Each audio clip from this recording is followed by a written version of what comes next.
আসসালামু আলাইকুম এভরিওয়ান, কি অবস্থা সবার? কেমন আছেন সবাই? আশা করি সবাই ভালো আছেন। তো আজকেও একটি ডেইলি ব্লগ নিয়ে চলে এসেছি আপনাদের সাথে। তো আজকে যেহেতু সপ্তাহের লাস্টের দিন, তো আজকে ছোটোখাটো একটা ব্লগ আপনাদের সাথে শেয়ার করব।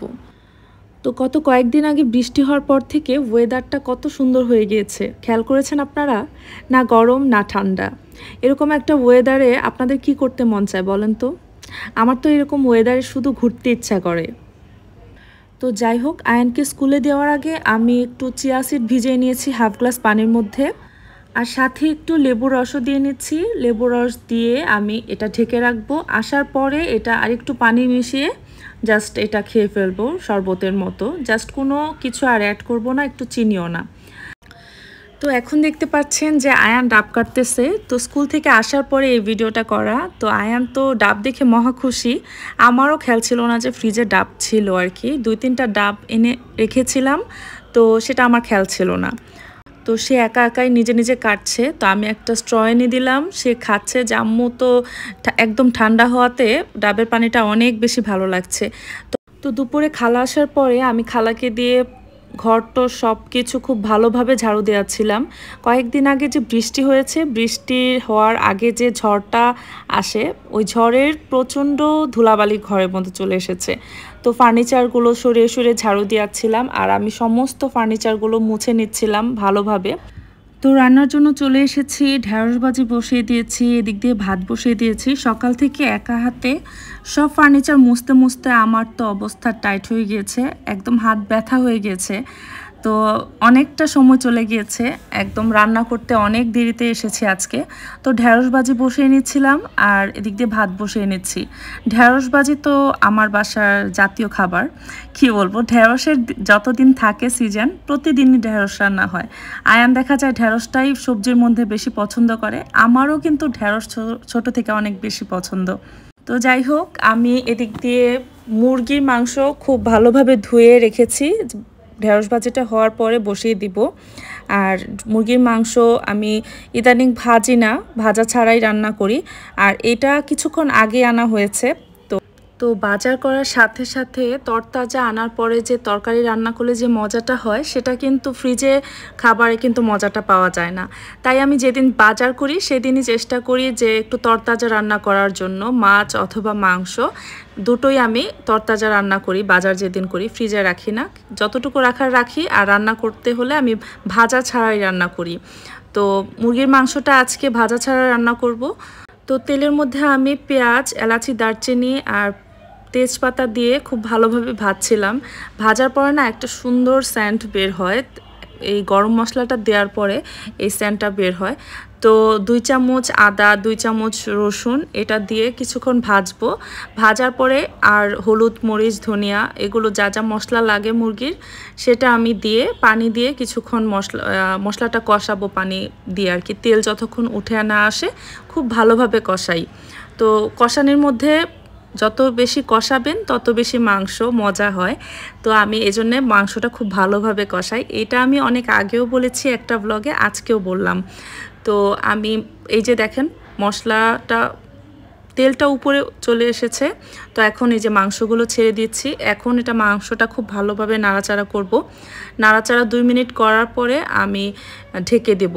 আর ঢেকে দিয়ে এটাও অনেকক্ষণ করে কষাবো। তো আগে মাংসটা এত মজা হতো না, ইদানিং আমার মাংস রান্নাটা মজা হয়, নিজের প্রশংসা নিজেই করছি। তো যাই হোক, আমি এই যে কষিয়েছি কিছুক্ষণ, এই যে দেখেন খুব ভালোভাবে কষিয়ে এসেছে।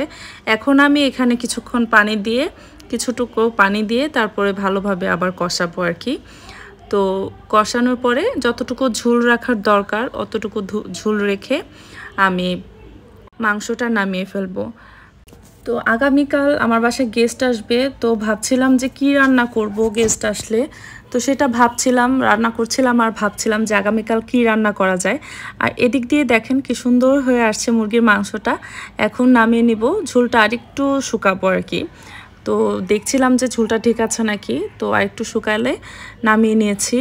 তো আগামীকাল যেহেতু গেস্ট আসবে, তাই আমি একটু সিরামিক্সের জিনিস কিনতে যাচ্ছি। তো বাসার কাছে একটা বেস্ট বাই আছে, তো চিন্তা করলাম যে এখানে যাওয়া যাক। 1 মিনিট বা 2 মিনিটের রাস্তা আর কি, খুব কাছেই। তো এখানে বেস্ট বাইয়ে তো খুব সুন্দর সুন্দর সিরামিক্সের জিনিস পাওয়াই যায়। আমি অনেক দিন আগে গিয়েছিলাম, বাসার কাছে হলেও আমার আসলে রেগুলার যাওয়া হয় না, অনেক দিন আগেই গিয়েছিলাম।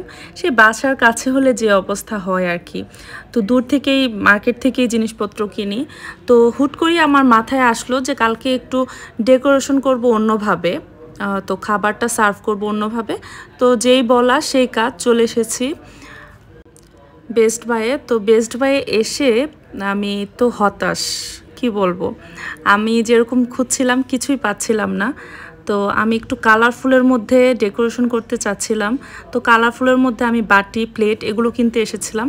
এখানে এতদিন দেখেছি, অনেক দিনই দেখেছি যে এখানে আছে, বাট কালকে আজকে আর কি আসার পরে দেখছি যে সাদা সিরামিক্সের জিনিস ছাড়া কিছুই নেই।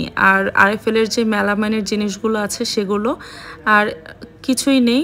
তো আমি তো হতাশ হয়ে গেছি যে এগুলো সাদা জিনিস তো আমার বাসায় আছে, এগুলো নেওয়ার তো কোনো প্রয়োজন নেই। তবে মেলামাইনের জিনিসগুলো মোটামুটি ভালো লাগছিল। তবে মেলামাইনের অনেক প্লেট বাসায় আছে, মেলামাইনের প্লেট নিয়ে কি করব। তো এগুলো আসলে অনেক জমে গিয়েছে বাসায়। তো আমি সিরামিক্সের জিনিসগুলো নিতে চাচ্ছিলাম। তো এই সাইডে দেখলাম যে আছে কয়েকটা প্লেট, তো ওগুলো আর কি চেক করছিলাম যে প্রিন্ট পছন্দ হয় কি না। তো এদিক দিয়ে দেখলাম যে স্টিলের অনেক হাঁড়ি পাতিল। স্টিলের হাঁড়ি পাতিল কেমন হয় আপনাদের কারো আইডিয়া আছে? আমি কিন্তু কখনো ইউজ করিনি স্টিলের হাঁড়ি পাতিল। তো এই বাটিটা মোটামুটি ভালো লাগছিল। আর এখানে কয়েকটা প্লেট দেখেছি, সেটাও ভালো লেগেছে। তো কি বলবো, আসলে হতাশ হয়ে গিয়েছি, কিছুই পছন্দ হচ্ছিল না, সব ওল্ড লাগছিল আর নেওয়ার মতো ছিল না, আসলে আমার প্রয়োজন ছিল না আর কি এগুলো। তো আমি কয়েকটা প্লেট নিয়েছি আর একটা ফ্রিজ নিয়েছি আর জাস্ট একটা বয়ম নিয়েছি আর কি, এই আর কি, তেমন কিছু নেওয়া হয়নি। এই যে এই প্রিন্টের মধ্যে প্লেটটা নিয়েছি। আর এই সাইডের বয়মগুলো ভালোই লাগছিল, বাট প্লাস্টিকের তুলনায় প্রাইসটা অনেক বেশি লেগেছে আমার কাছে। তো আমি একটা প্লাস্টিকের বয়ম নিয়েছি। আর এই সাইডে ছোট ছোট মগ ছিল, আমার ভালো লাগছিল না। আমার এই মগটা মোটামুটি ভালোই লেগেছিল, এইটা দেখছিলাম আর কি, নেওয়া হয়নি। এটার প্রাইস ছিল 350 টাকা। আর এই সাইডে অনেক সুন্দর সুন্দর জগের কালেকশন ছিল। তো জগের কালেকশনগুলো আমার কিন্তু অনেক ভালো লেগেছে, বাট প্লাস্টিকের জগ আমি এত দাম দিয়ে কেনার ইচ্ছা নেই। কখনো কিনলে আমি সিরামিক্সটাই প্রেফার করি। আর এই সাইডে 99 ছিল, এখানেও এসে দেখেছিলাম